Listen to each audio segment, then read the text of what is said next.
Hey everyone, Ranger William here from the Overmountain Victory National Historic Trail. I'm bringing you this multi-part series entitled The Partisans United, the Patriot Leaders and the Pursuit of Patrick Ferguson. The point of this program, this series, is to look in a little more detail at the Patriot officers, some of the key leaders who were involved in the Overmountain Victory Trail and the Kings Mountain campaign, and what skills were they bringing to the table that helped that Patriot victory on October 7th, 1780. Now, this episode is going to be more of an introduction into the background of this story. In the following episodes, we'll be looking at the individual leaders, their backgrounds, their military experience, and also what did they do after the Kings Mountain story.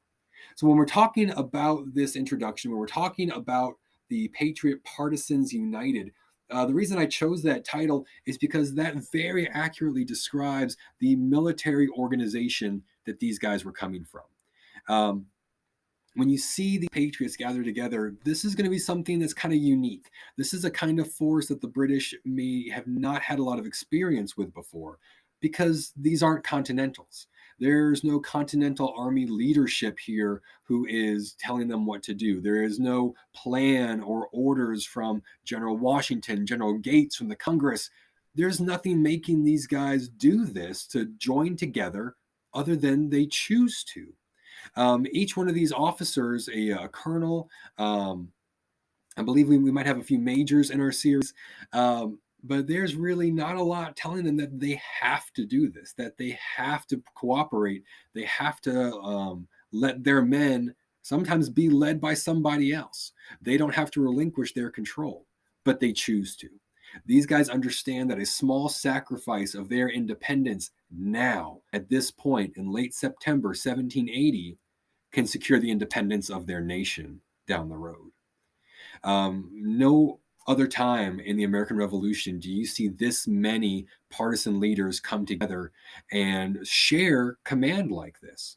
And they all had their differences. The British commanders, they called some of these guys bandits, mountaineers, overmountain men. They were kind of all the same. But when you get looking at who these guys really were, their ethnic background, their religion, their economic status, you have a lot of differences.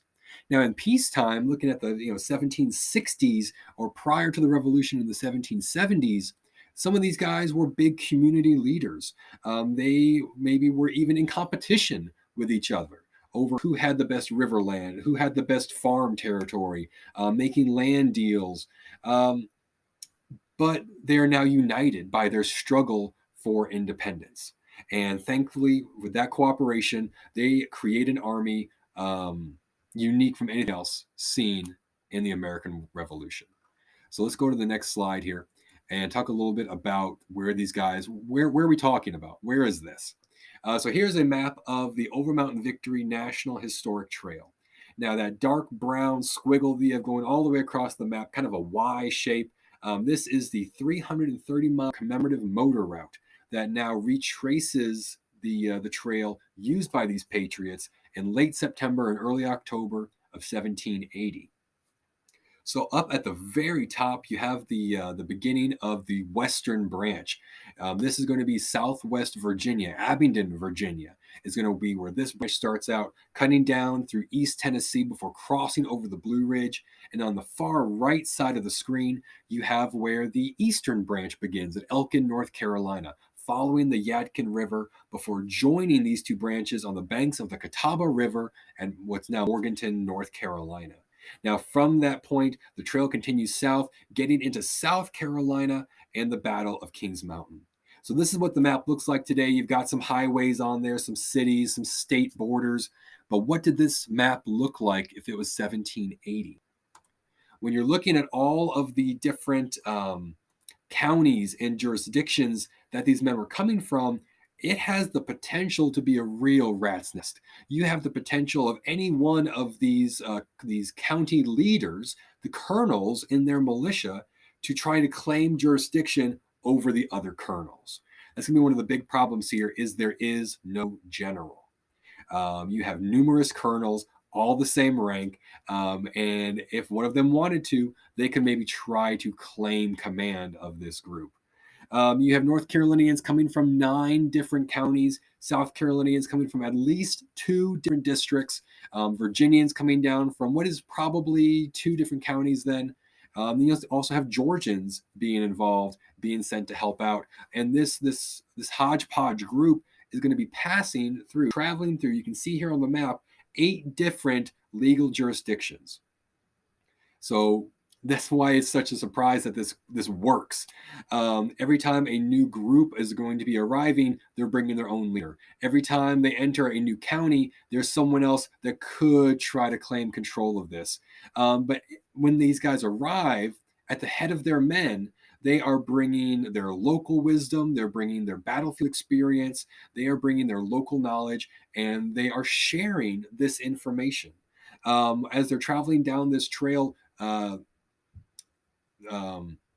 Lyman Draper, in his book Kings Mountain and Its Heroes, he talks about their travel. They're going to be taking turns in sharing command on different days, and then it's finally going to be on October 1st or 2nd, when they are kind of stuck in the rain south of Morganton, that they realize they need to have someone in command, one person who can make the tough calls if they need to.